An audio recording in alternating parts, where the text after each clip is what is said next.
Sa umpisa ng episode na ito, may nakilala si Kawachi na isang madre sa isang simbahan, na pinapuntahan sa kanya ni Matsushiro. At lalabas na ang madre na ito ang kanyang magiging mentor sa paggawa ng tinapay. Pinapasok ng madre si Kawachi sa kumpisalan, sapagkat ang akala nito ay isa siyang mananampalataya at pinipilit ng madre si Kawachi na magkumpisal. Sa kabila ng mga pagtanggi ni Kawachi, naisip nito na mayroon nga pala siyang dapat ipagpahingi ng tawad at ipagtapat na kasalanan.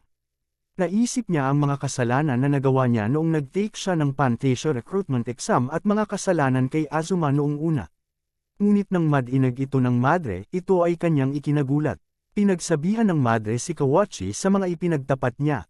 Ngunit sa kabila nito, pumayag siya na tulungan si Kawachi. Tinanong ni Tsukino si Azuma kung ano na ang gagawin niya sa kabila ng nasira na ang kanyang board para magawa niya ang Japan number 44. At nagulat siya sa isinagot ni Azuma, na mas mabuti pa daw na nawala na lang yon. At sinabi ni Azuma, na sa totoo lang ay pangalawang board niya na yon. Napagtanto ni Azuma na palagi siyang dumidepende sa board niya. Iniisip niya ang nakalipas, na sa araw-araw ay nakikita niya na nagsasawa na din ng mga tao sa paggawa niya ng Japan number 44. At sinabi ng kanyang lola, na baka pwedeng gumawa naman siya ng Japan number 43 minsan. At sagot lang ni Azuma sa kanyang lola noon, ay hindi ito maaari.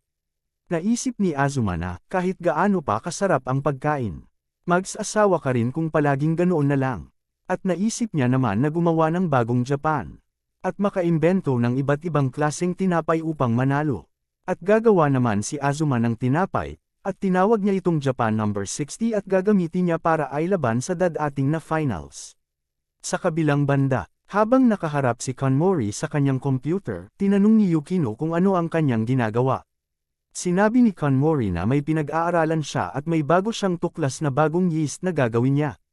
At dumating na ang oras ng laban para sa finals. Ipinakilala ni Kuroyanagi si Kanmori at Azuma. Napakaraming tao ang sabi ni Tsukino. Na taon-taon ay maraming pumupunta lalo na pag finals na. Ngunit mas madaming tao ngayon sa laban nila Kanmori at Azuma. Nag-aalala si Tsukino sapagkat wala na ang board ni Azuma.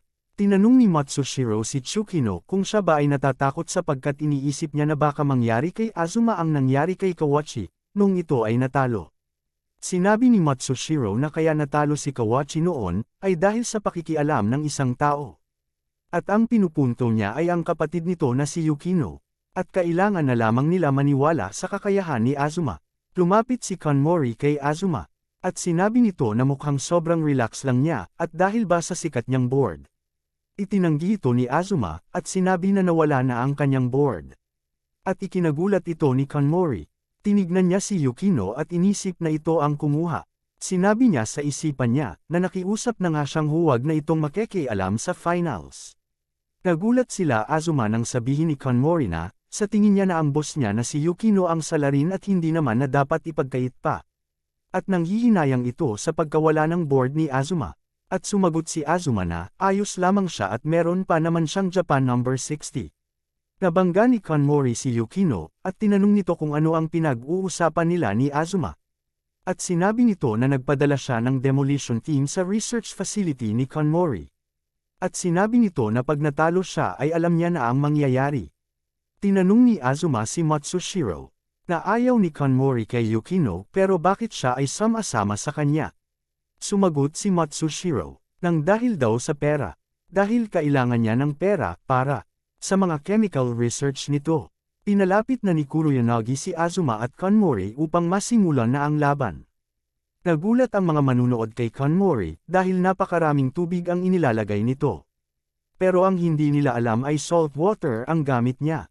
At sinasabi ni Kanmori na imposible na makagawa ng iba pang tinapay gamit ang teknik niya. Ngunit nagulat siya sa ginagawa ni Azuma. Sobrang dami ng tubig ang ginagamit ni Azuma. Nagagalit ang mga manunood, sapagkat sa palagay nila ay hindi nga Japan number 44 ang ginagawa ni Azuma. Hindi gaya ng inaasahan nila. At iniisip na lang ni Kanmori, kung ano ba ang balak gawin ni Azuma.